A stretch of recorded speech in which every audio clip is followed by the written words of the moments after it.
ang pride of life ay isa sa pinaka madikit, kumbaga para itong dagta. Sa ating mga mananampalataya, mga kapatid, hindi dapat tayo submit sa pride. Ito po yung kanyang keepers, mga kapatid.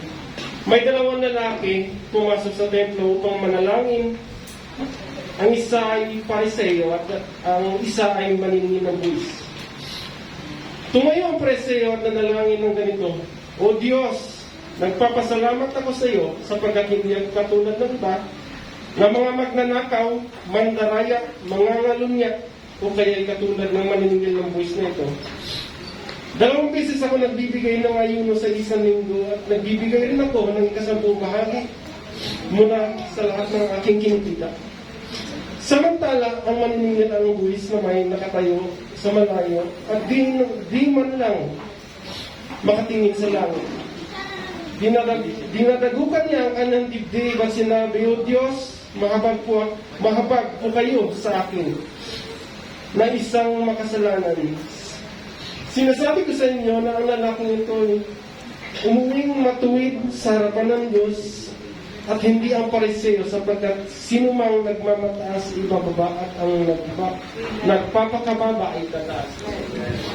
Malalaman niyo dyan sa versikulo ito mga kapatid, sa verse na ito. Hindi alam ng Pariseo na nagmataas na para sa Diyos. Kumbaga, parang din siya sa atin. Inibigay niya ang lahat, sumusunod siya sa kalooban ng Diyos.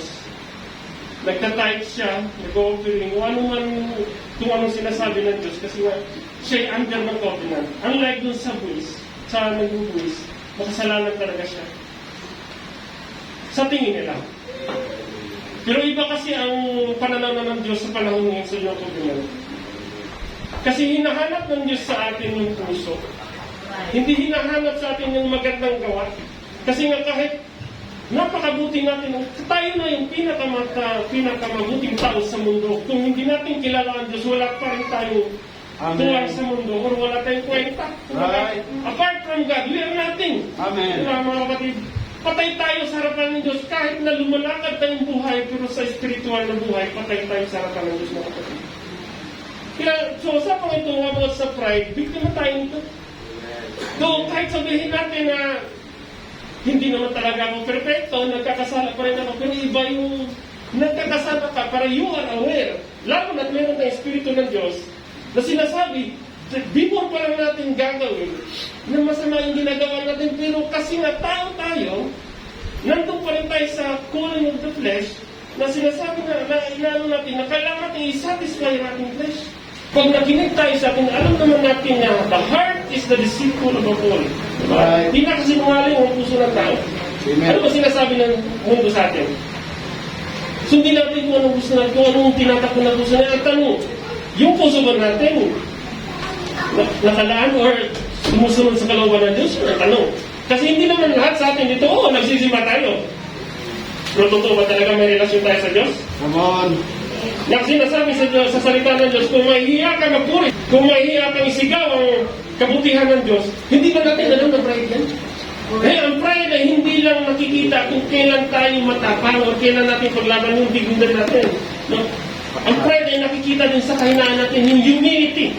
Kasi hindi natin alam na yung pagpapakumbaba sa maling paraan ay isa yan sa pride. Kung mahihain ka, hindi natin tayo magpuro sa Diyos. Hindi natin yung ating sarili. Kaya parang pinipilit lang natin dito sa tayo. Pero hindi tayo welcome. Mas importante, present tayo dito sa church. Physically, kumusta ang ating spiritual? Present pa tayo? Kasi nga hindi tayo makasigaw eh. Anong purpose kung bakit tayo nagpupunta dito sa church? Di ba? Ang purpose natin ito, hindi para magsimba. Ang purpose natin ito para purihin ang Diyos. Amen. Ang Diyos ang Tuhan. Diba mga kapatid?